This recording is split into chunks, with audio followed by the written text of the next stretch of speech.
Welcome friends, Vikings, to this complete guide of the swamp. This beautiful biome where I would definitely like to live. No, just kidding. It's terrible. It's drab. It's wet. It's leech infested. And the undead roam it. The skeletons, the draugr. And as if that wasn't enough, there's the blobs, the wraiths.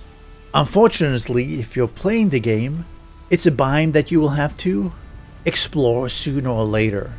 Beyond interesting enemies, there's a bunch of resources that you need to collect there. But be careful, the guardians of the swamp will try to pull you down. But let's start from the beginning. How do you find this swamp? Well, it'll be further away than the Black Forest, but not as far away as the plain. So simply sail around until you see something like this on the map that is really brown and drab, and you'll see the forest of these ancient trees that are in the swamp, and it's really wet and grimy looking. It's beautiful, but in a really disgusting way. Once you're here, it's definitely recommended to build a base nearby. Don't build in the swamp if you don't really have to, because there's a lot of enemies, especially at night. But build somewhere nearby. You can find a nice meadows, that'll be perfect. So at least you have somewhere to respawn for when you die, because let's face it, you probably will die over and over again. But first, let's look at the enemies that are here.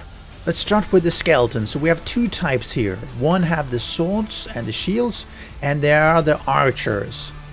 And they sometimes spawn together and sometimes apart, but the archers will generally keep their distance and shoot at you, whereas the shield and sword wielding skeletons will come for you and try to hack you to pieces. Not especially strong, but there can be quite a few of them. Secondly, we have the draugr, and sometimes they're around the skeletons, which doesn't make it easier. They look beefy and they look really cool with those glowing green eyes, but they can be a pain to fight. With a lot of hit points, dealing solid damage, make sure you have a shield, parry, and bash them. Unfortunately, as you move around the swamp, you'll also see the leeches. They stay in the water, but if you get into the water, they will be attacking you. If you're able to hit them with arrows, that keeps you safe. Unfortunately, you probably do want to kill them because they drop bloodbags, which is useful for crafting. Be careful though, they can infect you with poison, which can really ruin your day because it's really deadly. There's also these green and red gooey monsters that slither around and jump around. Blobs. They're not extremely dangerous when they're meleeing you, however they will release a toxic poisonous cloud that will deal a lot of damage. The larger red ones will also split into two smaller ones once you kill it. If you can, try to take them out with a bow. The fireball wielding Shirtlings will spawn from these areas of fire and flame. They can hit fairly high and they throw fireballs at you, so do be careful. They are, however, vulnerable to water, so they dislike going into the water and actually will die eventually if they step into it for too long. Finally, one of the more dangerous enemies of the swamp is the Wraith. He flies around fairly high, moving among the trees. And it can be difficult to spot him, and unfortunately that can get you killed. They can move really fast because they're flying around and can deal a lot of damage in melee, so make sure you hit them hard and fast, usually with bows, but if you can block them with a shield and bash them with your melee weapon, that will help as well. If you have silver weapons that are good against undead, even better, but if you haven't been to the mountain biome, that might not really help you. They do seem to spawn more at night as well. They do look awesome, but they're deadly, like most undead. So with all those dangers and this gooey, gloomy place, why would you ever go in here? Well, as I said, there's a lot of resources that you have to find here. Specifically, iron is probably one of the prime resources. But beyond that, you have the entrails, which are dropped by the draugrs, and you use those to make sausage. Ooze is dropped by blobs when you kill them, which can be made into poison arrows and ooze bombs. You can even find guk like this attached to the trees. Of course, you have the bloodbags dropped by the leeches, which you use, for instance, in the frost-resistant mead, which you normally need when you start going into the mountain biome. A very rare resource is also the turnip seeds, so you definitely want to keep a lookout for them. If you can get them, you can then plant them and turn them into turnip stew, which is a really good food type. Then you have the ancient wood that, of course, you collect from ancient trees that you need to chop down and gather, and is used in a bunch of crafting. Thistles are also growing in this swamp, fairly abundant. You use that for the meat and the sausages. A new resource that is also found in the swamp is the iron chains. You can find it in the sunken crypts. Sometimes it's dropped by wraiths. It is being used for certain armor like the wolf armor and of course the forge upgrades. You definitely need a bunch of it. The swamp is also a pretty good place to get Shirtling cores because killing the Shirtlings sometimes will drop a core, which is really useful for collecting a bunch of them. And there's some tricks to it as well. If you pickaxe away some of this and let the water drain in, actually they will die as soon as they spawn, or at least a while after they spawn. Oh, look at all these skeletons coming for me. And finally, there are withered bones that is used to summon bone mass, which is the boss, the Forsaken, that lives in the swamp. One thing I would definitely recommend before going in here, make sure you make a bunch of poison resistant meats and drink it before you go in, because you'll take a lot less damage from poison for 10 minutes. If you drink it only after you started taking poison damage, it's unfortunately too late. So drink it and have a couple of spares on you, because you don't want to run out of it, because a lot of things in here will poison you and it's likely to kill you because it drains quite a lot of hit points for a fair while. But let's focus on iron, because you really need a lot of iron. You need to find these kind of crypts that are all around. You'll see this like over there.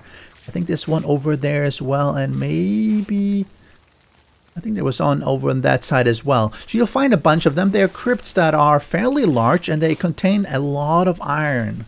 And to enter, you need your swamp key, and you get that from killing this second boss, the Elder. Let's open it, and it actually doesn't get used up. You can keep using it in more places, so just carry one with you and then go inside. It's useful to have a shield to block and have a torch with you, because it can get a little bit gloomy inside. You probably might want to make sure you have a good weapon as well, because there are a bunch of dangers in here. Blobs and draugrs, for instance, skeletons. And as you enter, you'll find a bunch of yellow mushrooms as well. Just pick them, it doesn't hurt. But what you're really looking for in here is the muddy scrap piles. Muddy scrap piles it's kind of a weird thing, but basically you're going to have to hack through a bunch of these ones in order to get, as you see, the scrap iron. And scrap iron is, like most iron, is a metal that you cannot teleport. It weighs 10 each, and you need to smelt it down into iron ingots later on.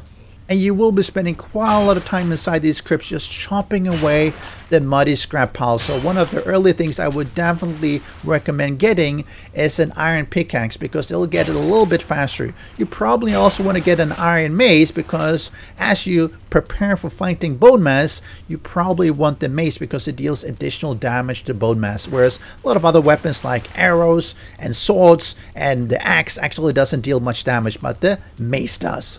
As you can see, there's a blobby inside here. Let's kill it before, and that's where his poisonous cloud is. And if I didn't have the poison resistant, that would give me a lot more damage. You can often find chests inside which might have some arrows, sometimes poison arrows. They'll have some more scrap iron. So make sure you go around and just hack everything down and gather what you can. One suggestion is to find a chest that is fairly easy to get to inside the crypt, and all the iron you get and all the equipment that is heavy, just go and drop it here, and that allows you to just go around and hack more and more off the muddy scrap pile, collect the iron, and then drop it off in the chest, because it will be heavy for you to carry around. And once you've cleared enough in the crypt, simply grab as much as you can, run back to your base, smelt it down, make another run here to pick up more, and so on. Unfortunately, like most metal gathering, it can be a bit of a chore. It can be a bit grindy, but it's well worth it, because it allows you to craft beyond metal swords, iron swords and mace. You can make your iron armor, which is really, really good and will keep you alive a lot longer in the swamp. And here's one example of what you can do with the Shirtlings. Simply trap them inside the water and avoid them hitting you with the fireballs, and they will be dying. And let's see here, yes, Shirtling core.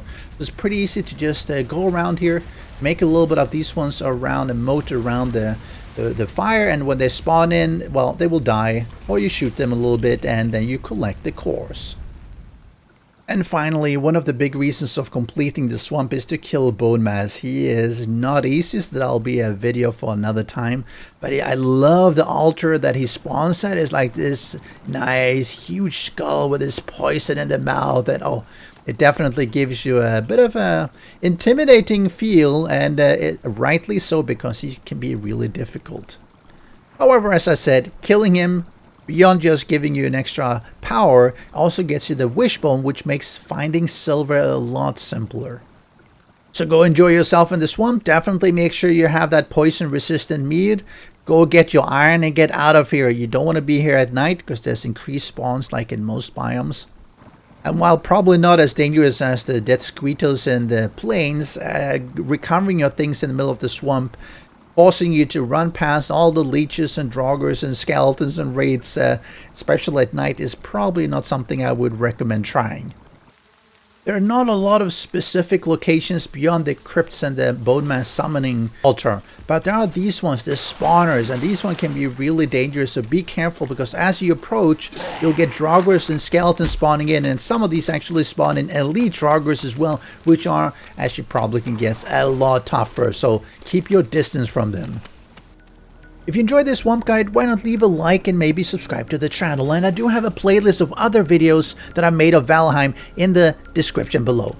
Enjoy Viking, go gather those resources, and get your iron gear. Special thanks to the great patrons supporting the channel. If you would like to join the Vedui community and support these videos, do follow the Patreon link.